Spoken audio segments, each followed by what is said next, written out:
Hopefully this video is working. Want to make sure that this live stream is working. Okay, so it is working. I don't know why it took so long, but anyway, welcome back to my YouTube channel. Welcome back to my live stream. This is Jacob Cat 2024. We're gonna talk about WWE SmackDown and Saturday Night Main Event, the preview and predictions for tomorrow night. Hit that like button, leave a comment, please subscribe to my channel. Let me know in the comment section below. My video is sponsored by PlayStation. It's sponsored by JD from New York, Fightful Pro Wrestling, Sound Off to Sound Off, and other podcasters and YouTubers that I know of. Now, this live stream can be like an hour and 10 minutes.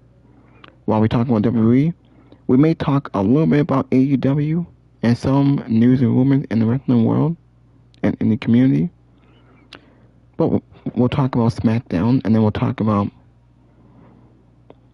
the message for Saturday Night Main Event during Montreal, Canada. Next week, they're in Saudi Arabia for SmackDown. Next week in the Royal Rumble in Saudi Arabia. SmackDown again with 3 hours. Why is Styles here on SmackDown? Limping into Saturday Night Main Event. Prove you're still phenomenal. SmackDown was fine, not perfect.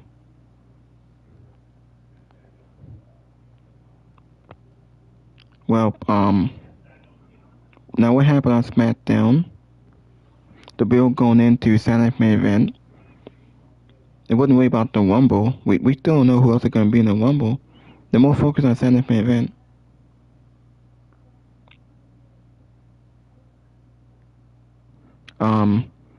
SmackDown, the show opened up with Drew McIntyre. Actually, not Drew McIntyre. Sami Zayn, Damian Priest, and Trick Williams.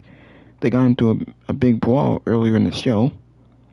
Obviously hyping up the main event for Saturday Night Main Event to see who's going to face Drew McIntyre at the Rumble. We had a very good match with Carmelo Hayes and Ilya Dragunov. They had a rematch again. There was an open challenge, by the way, and Dragunov, even though he's already wrestled Hayes already beat him for the title. It showed you that they don't know who Carmelo Hayes is going to feud with. He keeps doing open challenges, which is kind of lazy. I don't mind it, but at least it was a good match. Dragunov and Hayes have great chemistry. Hayes retained the U.S. title against Dragunov. It was a very good match. That was the only thing that was actually good on the show, really. We had a backstage segment with Jacob Fatu and Cody Rhodes. Fatu crashed Cody's interview. We had a brief face-to-face, a brief interaction, a segment with Jay Cardell and Jordan Grace. It really showed you how stale the women's division is. Charlotte's not in the title picture. Tiffany, she's taking some time off. Bianca's still hurt. Jay's not doing anything with the title, just throwing superstars, whether it's Michin or now we got Jordan Grace, which I don't mind, but that's really it. We also had the Wyatt Six versus the MFT for the tag team titles. The MFT won. So Sikoa and Tama Tonga won the tag team title from the Wyatt Six. I don't really care. Don't know what that's going to do for the MFT. The Wyatt Six didn't do anything with the tag team titles. I'm hoping the feud's over, we can move on, but I think they're going to continue because Solo still had the lantern. Uncle Holly yet to get it back. That was the final property that gets stolen. We had a pretty good segment with Drew McIntyre. You know, he came out there, had a pretty good segment. We had Nathan Frazier defeated John Gargano. Kind of a weird ending. Gargano lost because they kind of, I think SCM put the mask on Candace, and that made her hit Gargano by accident, and Gargano lost by a roll-up. We haven't seen Ciampa. He might be taking a time off. His contract might be expiring, but he might leave the company. Okay, he hasn't really done anything on SmackDown. He hasn't really done anything on the main roster. I mean, he's been with Gargano. They had DIY. It looked like they may be going their separate ways. We also had a backstage segment with Matt Cardona and Kit Wilson. Matt Cardona, aka Zack Ryder. They're putting Zack Ryder to be in the main event scene. I don't know why.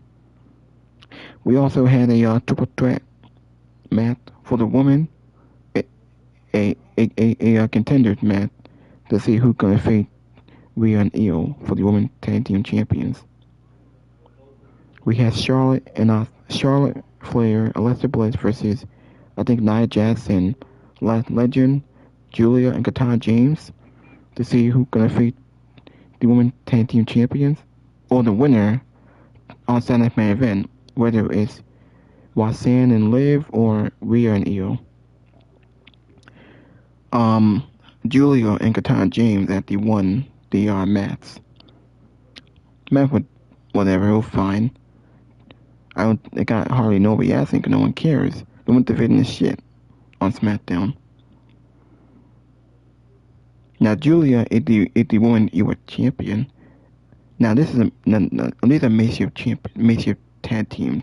Charlotte and Alexa, Last Legend, Nia Jax. Who cares about that? Julia and Katana champ. Julia and Julia and Julia and Katana James. Who cares about that? Now they won this match. Who cares? Now we did get AJ Styles and Cody Rhodes in the backstage 7. They share a brief moment here. And then the main event with Damian Priest and Trick Williams, pretty good match. It ended in a DQ because Sami Zayn got involved.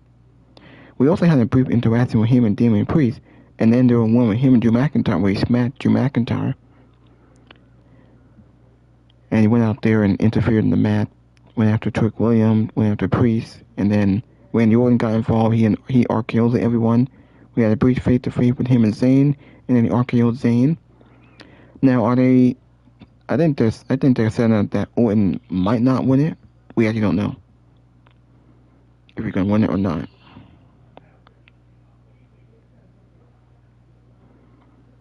Now, we did get a brief segment with AJ Styles and Nakamura. Now, Nick Aldis just announced it for Saturday's main event tomorrow night. So select your 4 matches.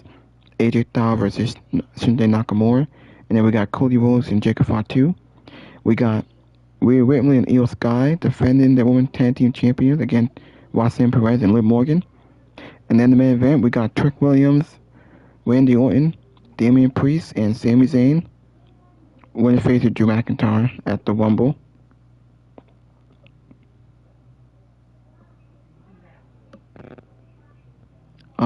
Yeah. Powerhouse Hobbs has a new name in WWE. Is Sami Zayn next in line? Or are we going to see Drew McIntyre get involved here? I have a feeling. Well, since they're in Saudi Arabia, you know Sami Zayn had to be on that show. Because they're in Saudi Arabia. How you got Sami Zayn lose in his hometown in Montreal, and he's gonna be at the Rumble. Is he gonna be in the Rumble or is he gonna face Drew McIntyre? Now I'm gonna show some other podcasters here. Sit-down segment with Cody Rhodes and Michael Cole. This was a backstage sit-down interview. Cody wanted to talk about his plans to regain the WWE title. Then Jacob Fatu confronted him, and Fatu said his concern was Drew McIntyre, but Cody just had to be the hero. And Cody said Fatu's problem is that he acted instead of thinking, and that's what ended up leading to Fatu going to prison. What a dick Cody was to make it personal like that. He was really butthurt about losing that WWE title, I must say. And then Fatu stood up and said that his choices made him a better man. Cody then stood up and blamed Fatu for losing the WWE title, yet she overcame the odds. Look out howdy with the Samoans people want to be on for the predictions. So that's out. And Zayn 10. So if you enjoy that,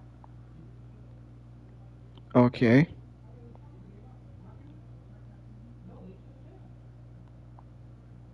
spend the We dice. have Joe Cronin.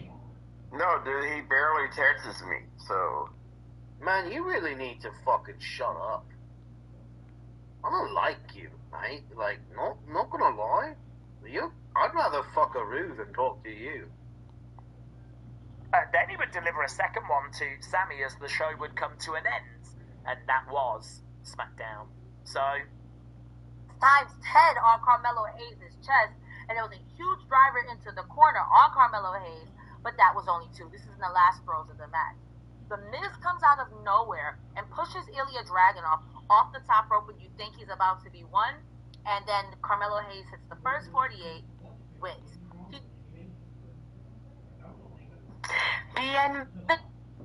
If it's gonna fuck me up mentally, I don't think I want to go. I don't think I want to go.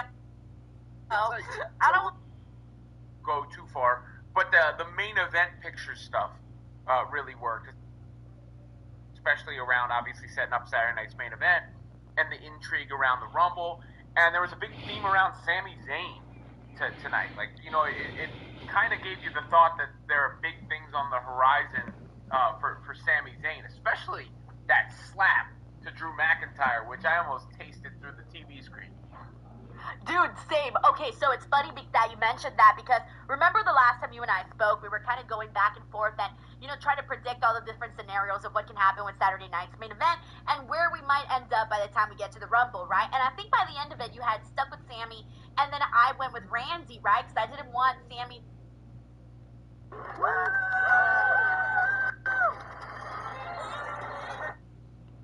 What the hell?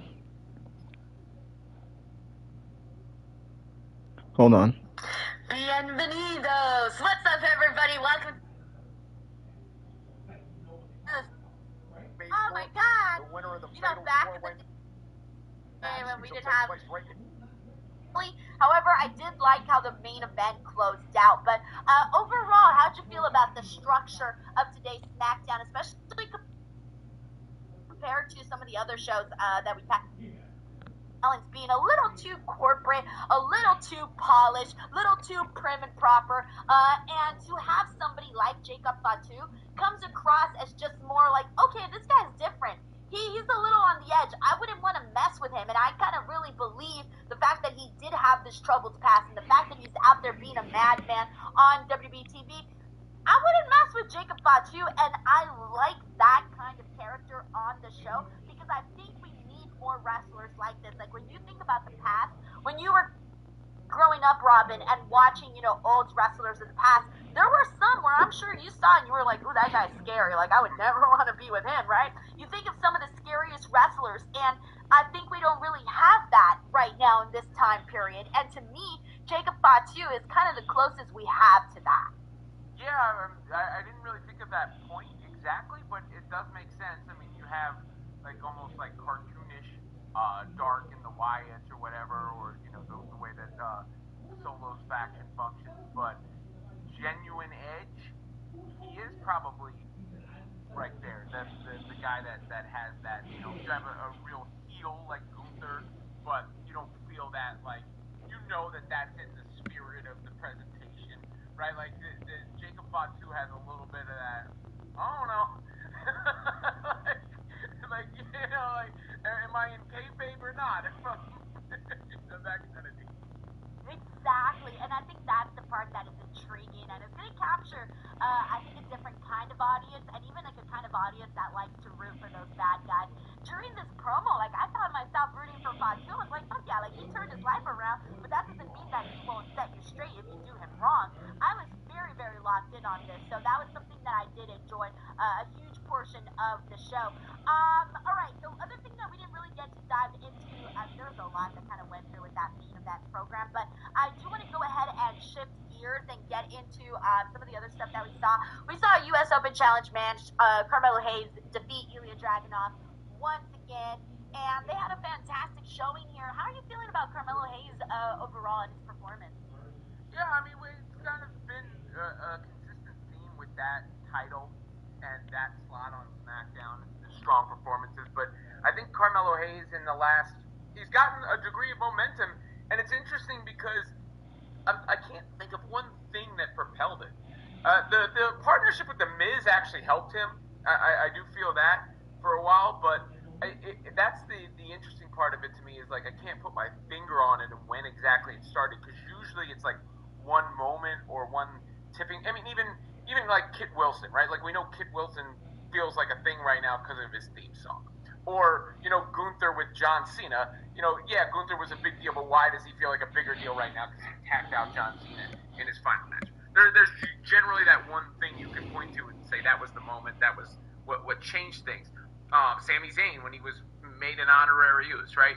But with Carmelo Hayes, it just feels like it's sort of happened over time a little bit where he got more credibility with the audience and he feels more established now.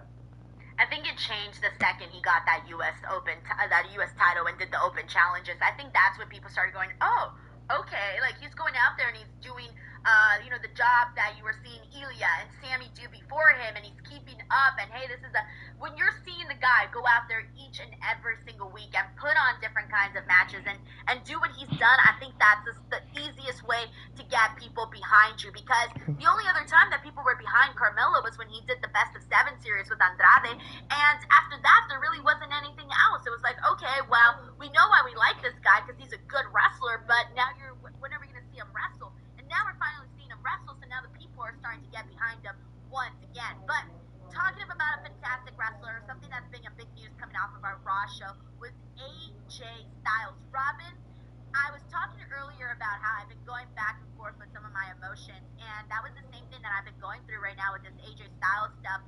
I don't want him to retire at Royal Rumble against Gunther right now, but today they made a match for this Saturday, tomorrow, Saturday night's main event between AJ Styles and Shinsuke Nakamura, someone who he's had a long history with, and this feels kind of like before I go, let me have one last match with Shinsuke Nakamura, and I couldn't even get excited about the match, Robin, because I thought, I think that really means he is done at the Rumble.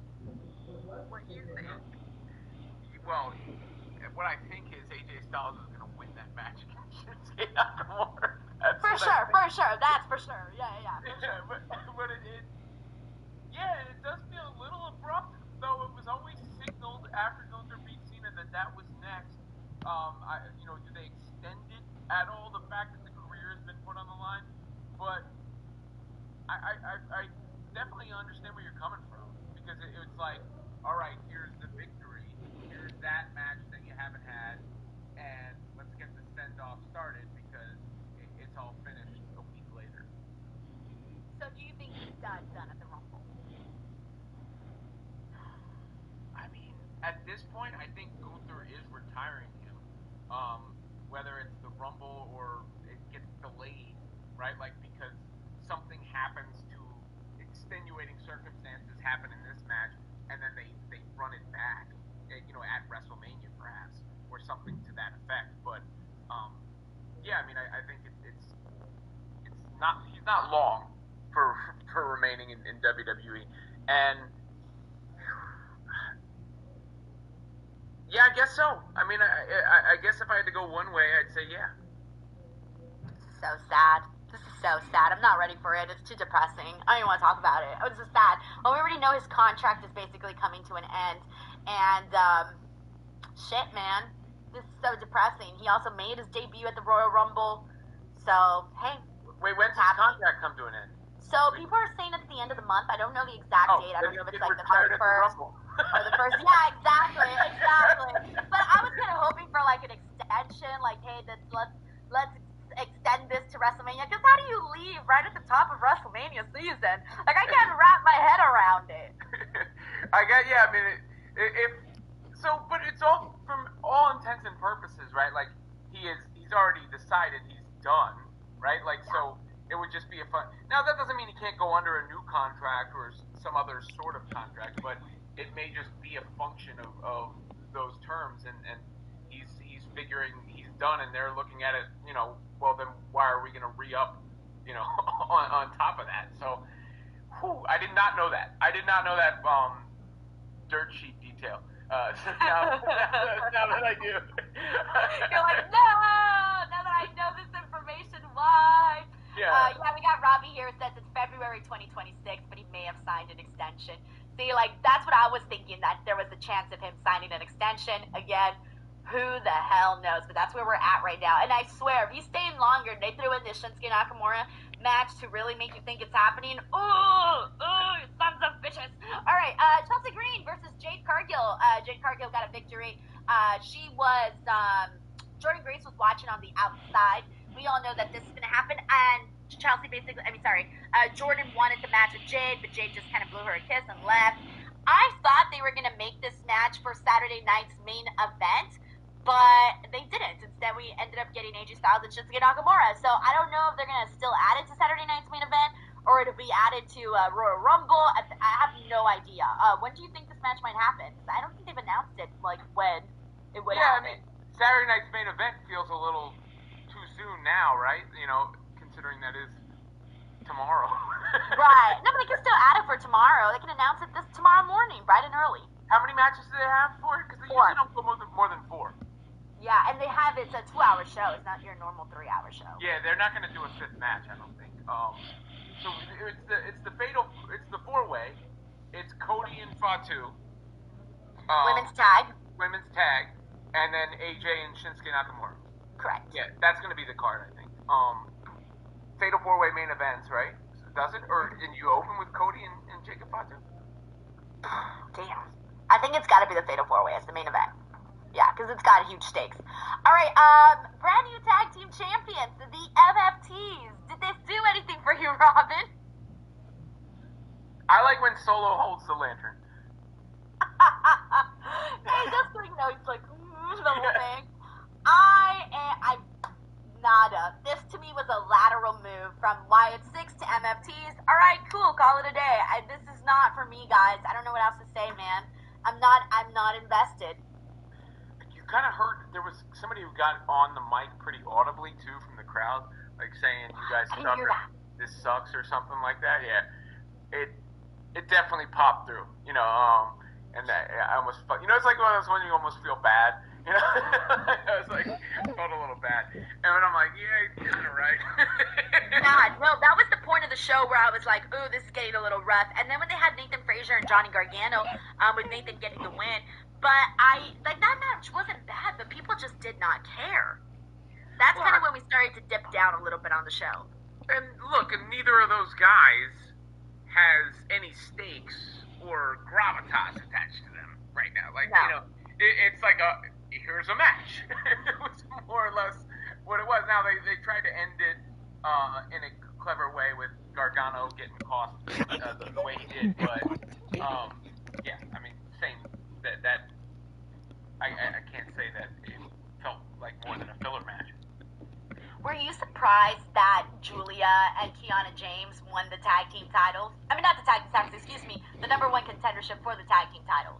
A little bit. I was like very surprised. I thought that was the wrong call. I thought it should have been Lash or Nia. Because like the crowd did not react to Julia and Kiana winning whatsoever.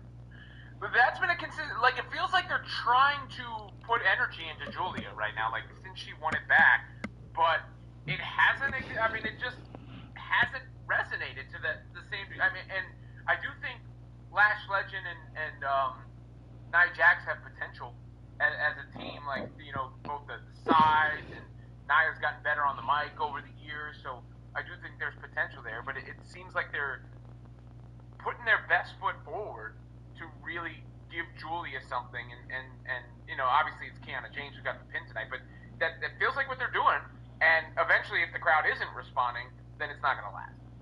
See, I actually don't see it that way. I feel like they're doing this all for Kiana. I feel like the end game is Kiana because she's the one who got the pin today. Commentary was calling her the most underrated female performer on.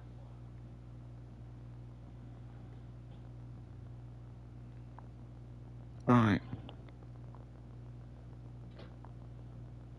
Now I can show you on the podcast.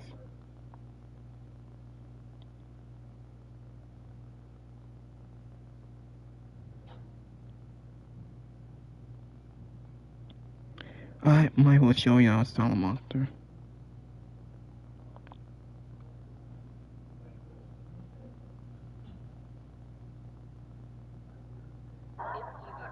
Okay, come on.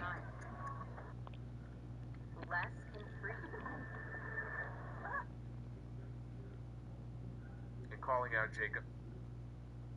Like what? Was in Montreal.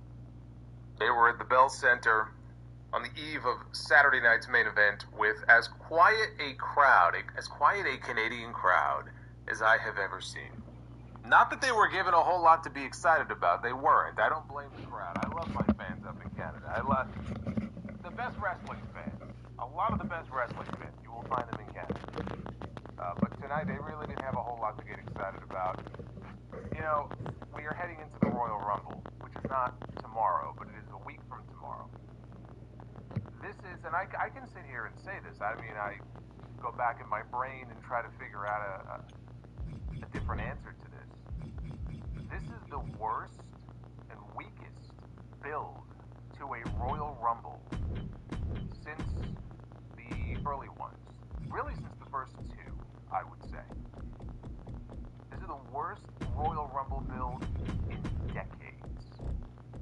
And it pains me to say that because the Royal Rumble is my favorite show of the year. More than WrestleMania, more than SummerSlam, more than any of the other ones. So the build to the Royal Rumble has not been good. Before we get to the Royal Rumble, though, we have Saturday night's main event. We have 4 matches.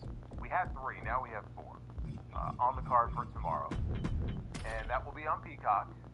Outside the U.S., I guess it would be on Netflix, I believe. But here in the States, it'll be on the cock. And so tonight, that really is what the show was primarily geared towards. You know, teeing up the key matches for Saturday night's main event tomorrow. But I've been very complimentary of SmackDown over the last few weeks. In fact, since they moved back to 3 hours, I would say that for the last few weeks, it has not felt like 3 hours. They've done a pretty good job of diversifying the segments and getting new faces on the show and keeping the show interesting enough to where you don't really feel like, oh man, this show is a slog. Oh man, this show feels like it's just never going to end, right? Well, the streak is over. The streak is over. I cannot sit here and say that about tonight's show. Tonight's show felt like it was 4 hours long. That's what this show felt like. This show felt every bit of those 3 hours. It really hit me when they sent Drew McIntyre out there to do that promo. And I'm like, well, it was a way to eat up some time here on a 3-hour show. As pointless a Drew McIntyre promo as you will ever see. And I like seeing Drew McIntyre on the show generally, when he has something of substance to do. Tonight was not one of those nights, at least not in that particular segment. I will also point out to you that 4 of the 6 matches that we had on the show tonight ended with some sort of interference. Someone getting involved, someone causing a disqualification, or whatever it was. 4 of the 6 matches tonight. We do have a new match added to Saturday night's main event. The reason that AJ Styles was invited to the show tonight by Nick Aldis had to do with a match that AJ will now have tomorrow against Shinsuke Nakamura, an old rival of his, even pre-WWE. But in WWE, they had many matches. They had a WrestleMania match. It was a very disappointing WrestleMania match. But they had a WrestleMania match, which is hard to believe it was 8 years ago. But it was. And so now AJ and Nakamura will have what I presume will end up being their final match together. And that will take place tomorrow. And I think that's cool. You know, one more time, at least on TV, one more time in the ring together. Right? These two guys in the past have had some battles, and they had at least that one classic match. I wouldn't call any of their WWE matches classic. But certainly the match they had in New Japan, that was a classic match. So that brings the card tomorrow up from 3 matches to 4.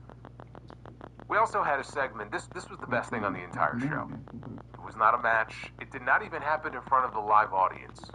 It was a sit-down interview that Michael Cole was to have conducted with Cody Rhodes.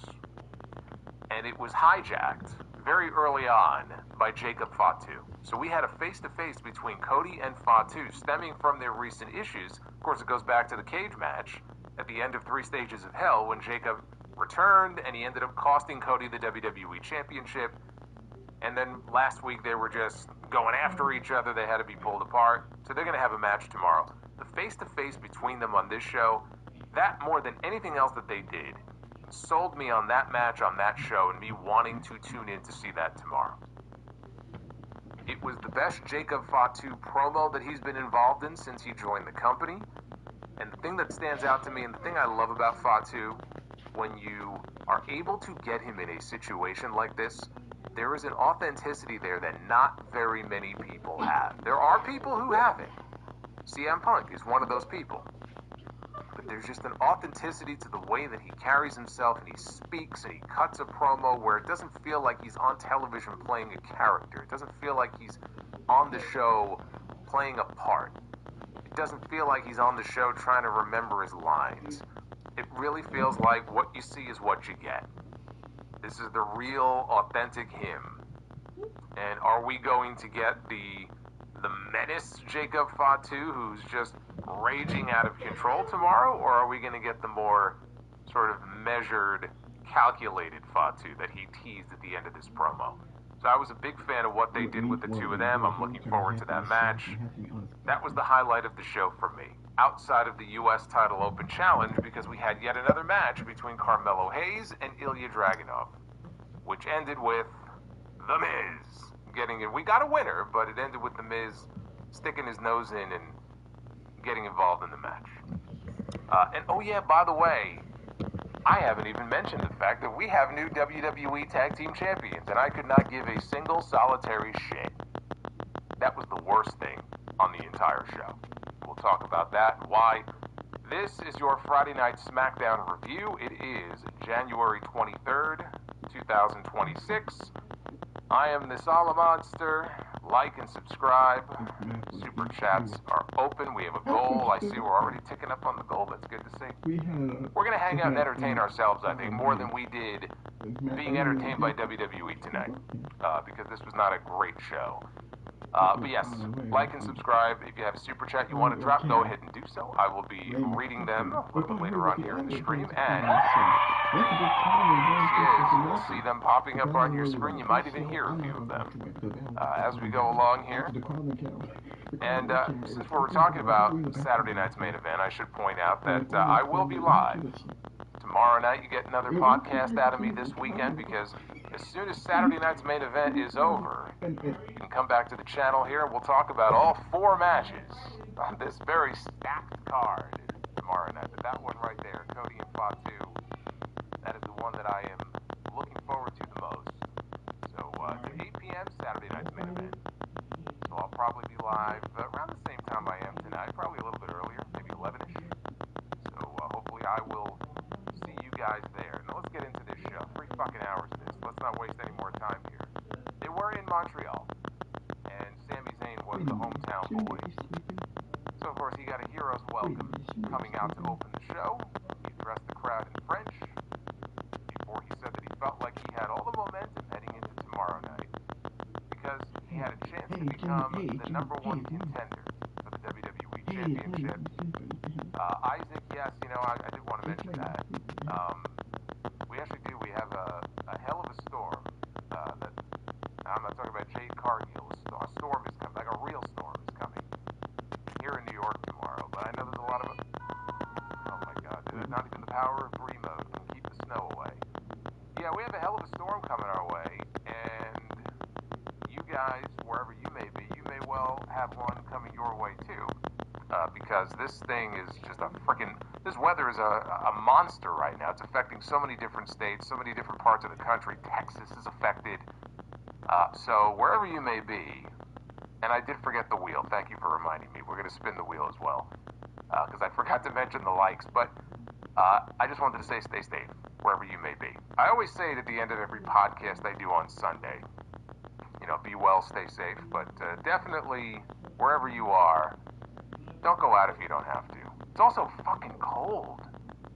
There's some places where it's like 20 below, which is terrible, by the way. Right? They could use someone like him in NXT. He would do well in NXT. But we don't have that anymore. We really don't. We kind of had that with CM Punk and Drew McIntyre special. The champion somehow kicked out the Andre Battle Royal the night before, and he'll end up in that.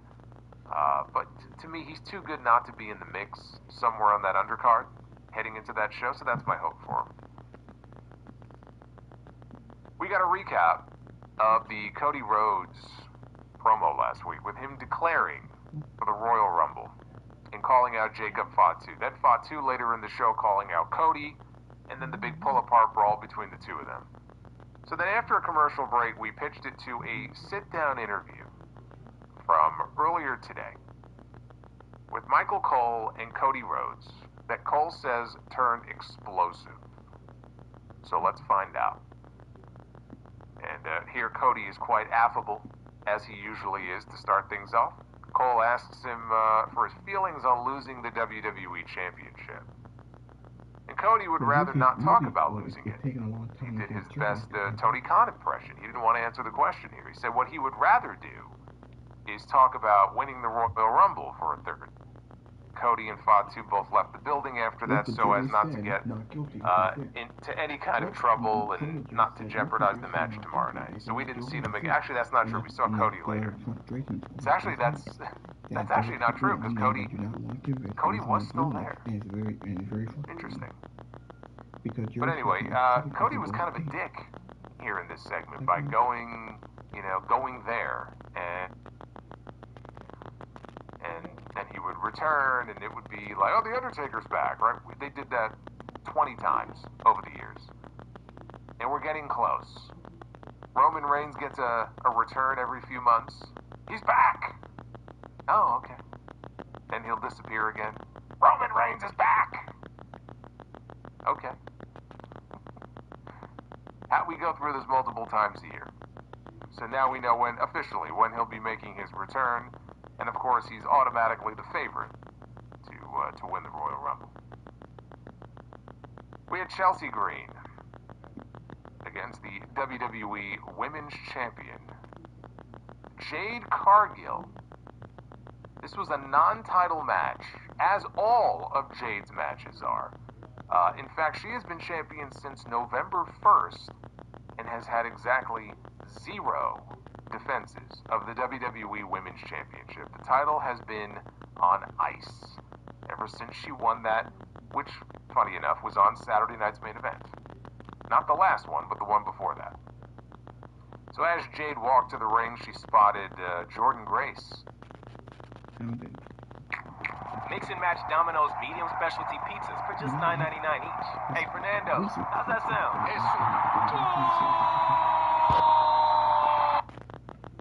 Anything to fix it.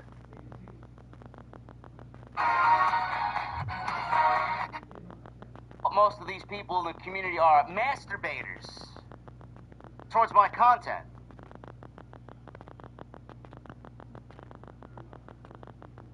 I love pro wrestling, and all I ever want is to see it better. Genuinely. Monday, Wednesday, Friday. But the thing is, there are so many people that want to cozy up to the talent and cozy up to these billionaires and these suits and these ties and these corporations, and everybody wants to be in a position to get a free handout. I don't know how you look at a show like tonight, or Wednesday, or Friday, Monday. I don't know how you look at any of these shows and genuinely find excitement. Gone are the days of genuine, pure excitement over what's happening on your pro wrestling program. Legitimately, everything feels like WWE and AEW just don't give a shit. Maybe we should not be handing out big money contracts to these folks, because when they do get those big money contracts, they get big money lazy. It's exactly what it's boiled down to. WWE has not been the same since they got that 500 whatever million. How much was it from Netflix? They have not been the same. Every show is 10%, 15% effort, and then 85 to 90% of I don't give a fuck. It's exactly what WWE programming is. They'll show you a little bit of effort. They'll show you a glimmer of hope. They'll show you a possible storyline with a development, and then most of the time they don't really give a shit. Was it 500 billion? Billion. 5 billion? Not 500 billion. That's way too much money. 5 billion? 5 billion. Billion, million, they're not worth a fucking dime right now. They are genuinely not worth a dime. I cannot believe how creatively cold the product is right now going into the Royal Rumble. Like, it is so creatively cold that we got Roman Reigns declaring himself for the Royal Rumble via a fucking smoke signal. He refuses to be at these shows. Roman Reigns declared himself for the Royal Rumble legitimately tonight via a smoke signal, refusing to come to Montreal. I don't blame him. It was like fucking negative 15 degrees there. It doesn't feel like Royal Rumble season. It doesn't feel like WWE even gives a shit going into the Royal Rumble. There's nothing interesting about the show.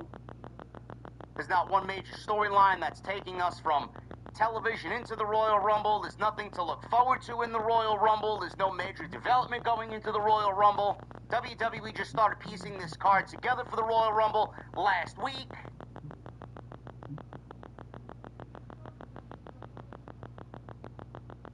It is very difficult to be a fan right now. Wasn't that good. Now, honestly. I'm looking at a lot of my super chat. I do want to.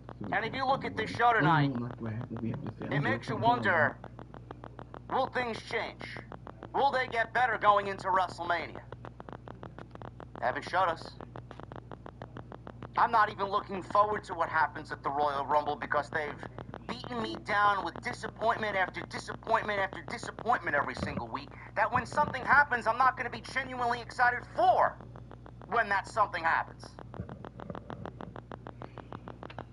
It sucks to be a professional wrestling fan right now because all they're thinking about is, how can we make more money? How can we make more money? How can we make more money?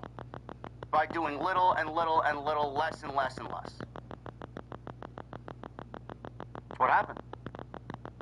WWE got their $5 billion. WWE got their $150 million to run this fucking show from Saudi Arabia. They don't give a shit. They don't give a shit about you, me, or anybody else. Tony Khan got his $100 million or so from Warner Brothers Discovery over 4 years. He don't give a shit. That's like gambling money to Tony Khan. He don't need that fucking money. With the amount of money his family's worth, he pisses away $100 fucking million. Who gives a shit? God don't give a shit. None of these people give a shit. That's the fucking problem.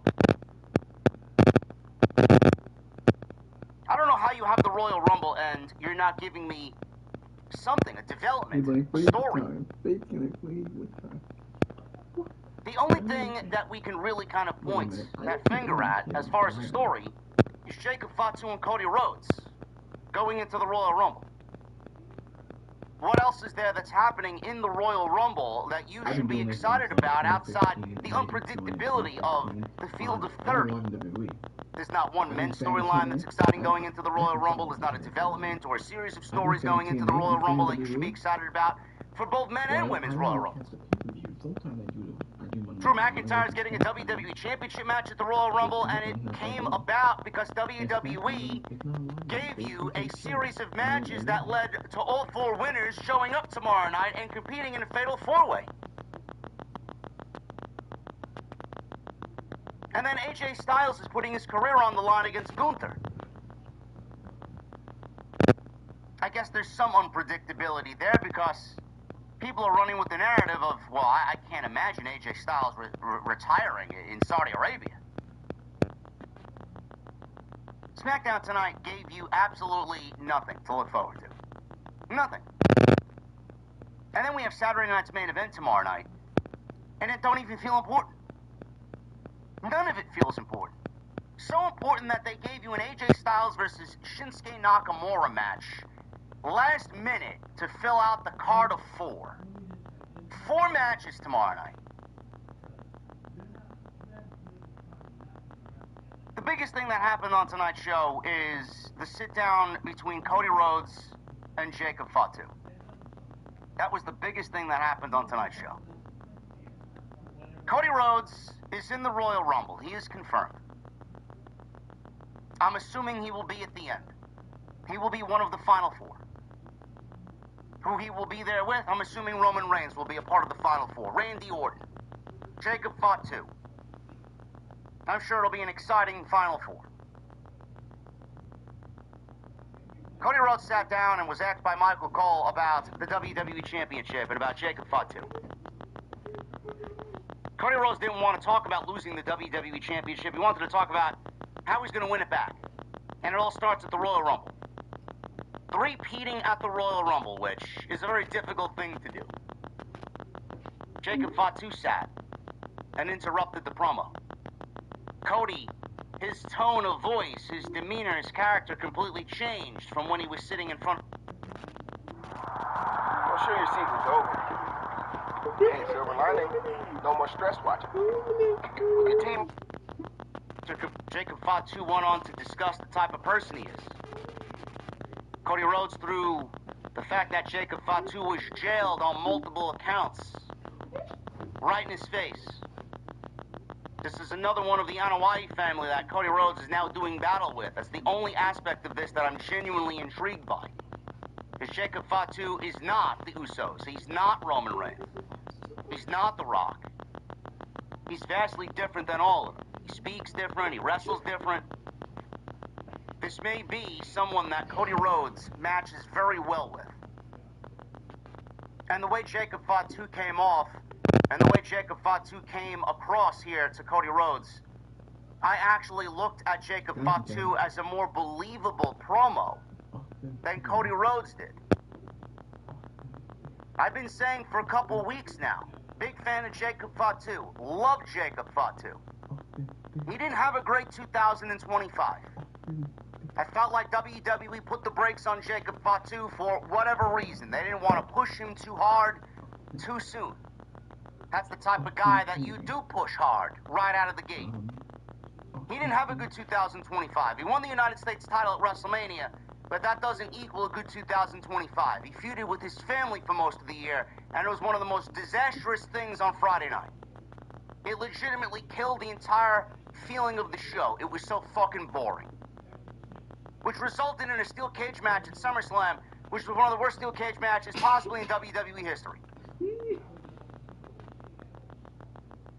They kept him off TV for a little bit. He didn't really do much of anything else. Teased the feud with Aleister Black, teased the feud with Damian Priest. He didn't really do much of anything else. And then he was promptly written off television because he needed dental surgery. And they're running with the narrative of who attacked Jacob Fatu, who put him out. He only re-emerged a couple of weeks ago. He actually showed back up on the first SmackDown with WWE having a 3 Stages of Hell match on January 2nd. Cody Rhodes, Drew McIntyre, 3 Stages of Hell. He aided in Drew McIntyre becoming the WWE champion. That's when he made his return. He attacked Drew McIntyre, but he also attacked Cody Rhodes. But he attacked Cody Rhodes because Cody Rhodes wanted to get in Jacob Fatu's business. He even explained that's the reason why he attacked Cody Rhodes tonight. And he also threw it out there that Drew McIntyre was the one who attacked him. He did mention that he was there specifically for Drew McIntyre because Drew McIntyre kicked his teeth down his throat. So we got, in a very kind of anticlimactic way, the individual who attacked Jacob Fatu. That's Drew McIntyre. Everything that I mentioned to you, leading up to that, I did not look at Jacob Fatu as what we've seen on television, the way he's been presented, as a main event guy, ... yet. A lot of work needs to go into that character. A lot of work needs to be built around Jacob Fatu. A lot of television time needs to be had in front of the audience so that I look at Jacob Fatu and get a belief, a feeling, an intuition that this guy's the next guy. A lot of people are running off this idea that Jacob Fatu is the next big thing, the future of WWE, because of how great he is in the ring and what his athleticism brings to the table and how great at what he is in that ring. I'm looking past that. That's a given. That's an automatic. Slam dunk. Jacob Fatu's a great wrestler. Nobody moves like Jacob Fatu. For a guy his size, nobody's going to be doing the shit that Jacob Fatu does, especially in his family. He may be the most gifted of the Anawais. Right there. He may be the most gifted of the entire family right now that's currently signed to the product.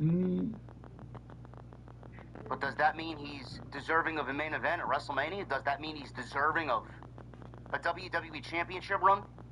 Not yet. You got to give me the presentation that the company believes in him. And it can't be for a week, 2 weeks, 3 weeks. It's got to be consistent.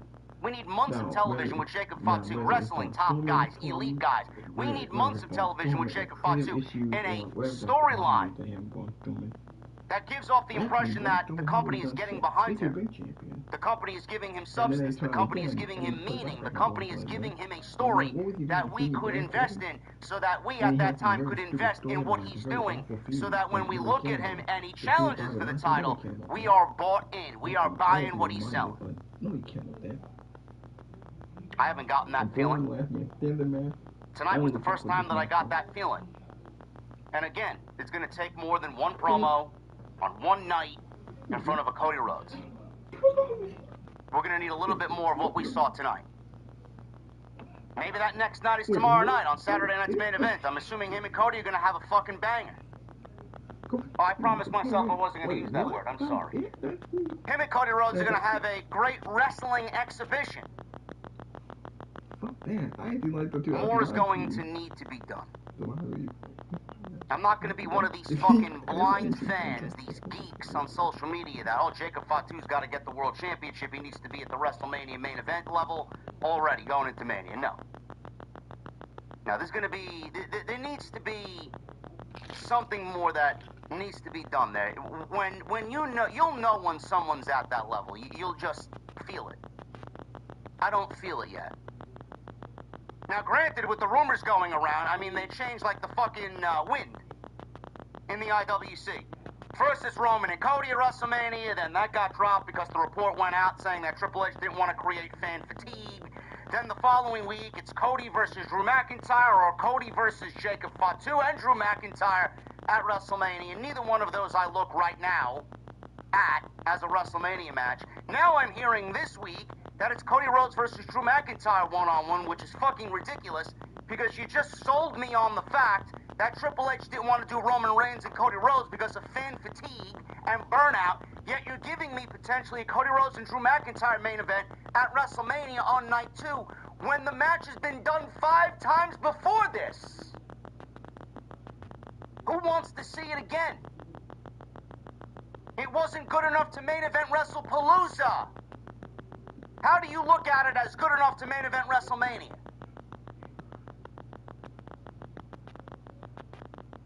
People are running with the narrative and running with the report because it's Cody Rhodes, it's WWE title, it's WrestleMania, and that's going to get clicks. Meanwhile, none of them know what the fuck they're talking about. Could very well end up being that triple threat match with Cody, Drew McIntyre, and Jacob Fatu. Why does it need to be Cody Rhodes in the World Championship? Why can't it be Jacob Fatu? If that's what you want, give me some months of television and build him up to the point where I do look at him as a main event guy and someone that could main event WrestleMania. But do I look at that now as a night 2 final match of the fucking weekend for WrestleMania match? No, I don't. I don't. I'm sorry. No matter how great Drew McIntyre is, I don't. WWE right now needs to get their shit together because the story that they have with Cody and Fatu needs to be the main thing on the program. I don't want to watch a SmackDown where I'm looking at this shit and I'm watching Trick Williams versus Damian Priest in a match that has nothing on the line in the main event. Do you know what that does? So someone watching the show, it says, well, this show isn't important. What are they fighting for? I don't understand it. You have a SmackDown show tonight with Trick Williams versus Damian Priest in the main event. What the fuck is on the line? What are they fighting for? The invisible momentum is what they're fighting for. Vince used to do it all the time. Who's gonna win the momentum going into Saturday night's main event? Fuck your momentum. Momentum is not a tangible thing that you could put on the line in a wrestling match. Nobody gives a fuck about momentum. Montreal didn't give a fuck about momentum. My momentum for giving a shit about this show was fucking killed. As soon as they announced that as the main event tonight, I'm like, what the fuck is on the line?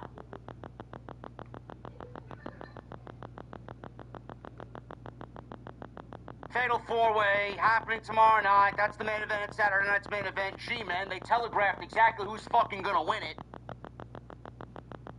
Sami Zayn, Drew McIntyre, Sami Zayn in Montreal, Sami Zayn versus Drew McIntyre at the Royal Rumble for the WWE Championship because Sami wants to achieve his dream. Fuck with me a little bit, bro. Fuck with me. And no, Randy Orton RKOing Trick Williams at the end of the show is not WWE fucking with the outcome. It's very telegraphed and very set up that Sami Zayn is going to win the Fatal 4-Way tomorrow because there is no other choice. Which we'll talk about in a little bit. No, Randy Orton should not win. I'd actually want to see that match less than Sami Zayn and Drew McIntyre at the Royal Rumble. The show was not good. To sit down with Cody and Jacob Fatu was the best thing on the show. Sami Zayn's promo, Drew McIntyre cut a promo. Sami Zayn had a run-in with Drew McIntyre towards the end of the show. Randy Orton, Damian Priest, Trick Williams all got their shit in before the Fatal 4-Way. Carmelo Hayes had another United States Open challenge against Ilya Dragunov, which we've now seen twice. No matter how great Carmelo is, we're quickly running through opponents. At some point, you're gonna have to stop the open challenge and give that kid a fucking story. Instead of burning the fucking guy out because you want to have him go out there and deliver great wrestling matches to fill up another 20 minutes of a fucking worthless 3-hour show. Don't get me started on the women. Chelsea Green and Jade Cargill. Jordan Grace feels fucking lifeless on this show. Lifeless! Not a single reaction to be had. And then the tag team match. Oh my god, how fucking boring. How sloppy it was. For all the Lash Legend enthusiasts out there who claim that she's ready for the main roster, what did you watch tonight that signified that Lash Legend was ready for the main roster? Looks like she should be getting ready for the fucking Performance Center. That's what she should be getting ready for. She should have never... Introducing the Score Bet. For Sunday, Monday, or any day that ends in Y. We're with you every game. The show was not good tonight. Not good at all. We're gonna go over this SmackDown show tonight. Bear with me. We'll try and make it the most that we can tonight right here on Friday night. This is your SmackDown post show for January 23rd, 2026. Tonight we're sponsored by Turtle Beach, turtlebeach.com. When he actually had something going on and he was the leader of the Judgment Day. Trick Williams, and I know it's still too early, but I'm gonna raise awareness about this now. I genuinely hope Trick Williams is not becoming a theme song.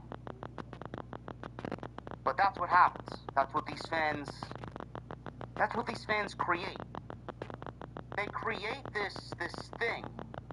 When you hear someone like Trick Williams' theme hit, you're gonna chant along, and you're gonna have a good time, and then when the bell rings, they don't really give you much of a reaction, and they give you nowhere close to a reaction as they did when his theme music was playing. Do you find that to be a problem? Because I do. Are you noticing that? Because I am. No matter who he's in the ring with. Damian Priest, Rey Fenix, Sami Zayn, it doesn't matter. He's going to be in the ring tomorrow night with Damian Priest, Sami Zayn, and Randy Orton all at the same time in the Fatal 4-Way. So you probably won't notice it then because he'll be in the ring with two of the biggest baby faces on Friday night. But I'm genuinely concerned that this guy is becoming nothing more than a theme song and the fans aren't really buying into Trick Williams, the pro wrestler, yet. I don't want him to get to a point where it's too late to fix that. Because that's all Jey Uso became. He became nothing more than a fucking theme song. And he never backed it up in the ring, and he understood that, and he knew that, and he didn't do anything to fix it. Hopefully Trick Williams doesn't go down that same dangerous path. Because I'm feeling it already after 3 weeks. You're gonna have to give me more than just this fucking theme music. Hopefully he knows how to write that shit. He's out there. And he cut a very good promo on Sami Zayn. Trick is a very good promo. And he's funny. He walked out and told Sami they aren't on the same level. Trick says he knows how to get the job done, and he'll tell him to his face in his city that he's there to become the WWE champion. Sami says he can't argue with some of Trick's points, including that he previously lost the title match in his city. He said Trick looks like a future champion. He will be a champion at some point. He says they're not on the same level, though. The best he can aspire to is being half as good as him someday. He says if he thinks he's wrong, you can do something about it right now. Trick says he has main events tonight against Damian Priest. They can take care of business tomorrow. This all of a sudden brings out Damian Priest. He walks on out. He told Trick that he thinks if he says the...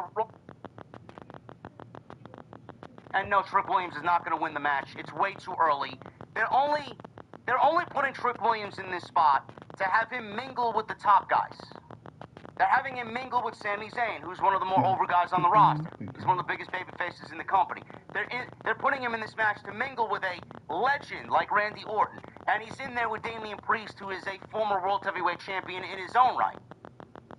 Priest is the one that looks out of place. Trick Williams actually fits more in this match than Damian Priest does. Damian Priest is only there because they needed to follow up on him beating Aleister Black, so what were they going to do? He had to be there anyway. Trick Williams is not going to win the World Championship. He's not going to be close to the World Champion at any point this year, and I do think that Trick Williams should be wrestling for the United States Championship as we get closer to WrestleMania. And I did mention, I'm going to mention this here. I mentioned this on Tuesday, and even the Solid Monster was impressed and actually quite liked my idea. I haven't heard anybody else run with it, so if you do hear anybody else run with it, you know where you heard it, because I mentioned it on Tuesday. Trick Williams, if they want him to be a mega heel, I honestly think debuting Powerhouse Hobbs as Trick Williams' muscle, or Trick Williams' enforcer, is the way to go. I think that would be a fantastic role for Powerhouse Hobbs, which apparently Hobbs is getting a name change. Powerhouse Hobbs is getting a name change upon entry into the WWE. He will not be Will Hobbs. He will not be Powerhouse Hobbs. He will not just simply be named Hobbs. They're giving him an actual new identity. And apparently the rumor is WWE trademarked the name Royce Keys for the new name for Powerhouse Hobbs. Royce apparently is the name of his 5-year-old son. What the Keys signifies or what the last name Keys means, I don't know. I have no idea. We'll wait for him to in and ask whatever happened to the time when people hated each other. Now everybody's like, oh bro, I love you. Ops. Carmelo, he got the upper hand. He attempted an avalanche move. It was blocked by... This is going to be in a championship match against either Cody, Drew, or Punk at WrestleMania. There's no other choice for Roman Reigns. 0.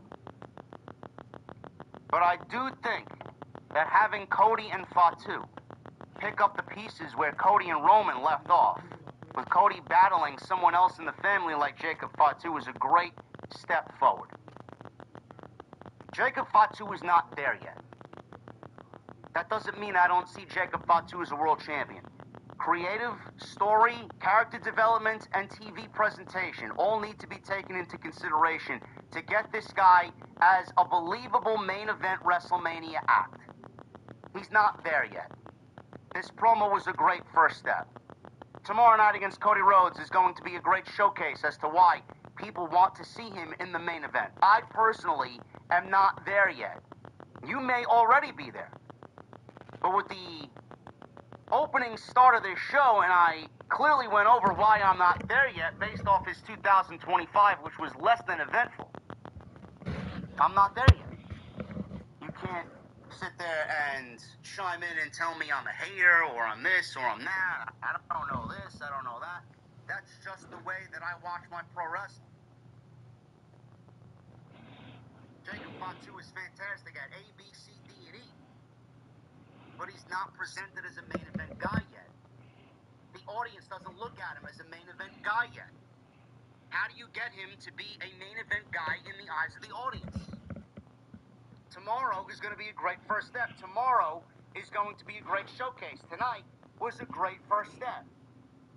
I thought what they did was great. The intensity was there. Cody, his explanation as to why he's upset was great. Jacob Fatu, calming his nerves and trying to calm his emotions as Cody went below the belt, being the veteran. He knows how to get under people's skin, does Cody Rhodes. I thought the intensity and the vibe of the entire interview was spot on. I thought this was easily the best thing of the entire show. We go into hour 2. Chelsea Green and Alba Fire cross paths with Jordan Grace backstage. Chelsea told Jordan Grace she is a star who deserves a platform to... Well, I'm going to end the video. I think I made this long enough. I don't make it too long.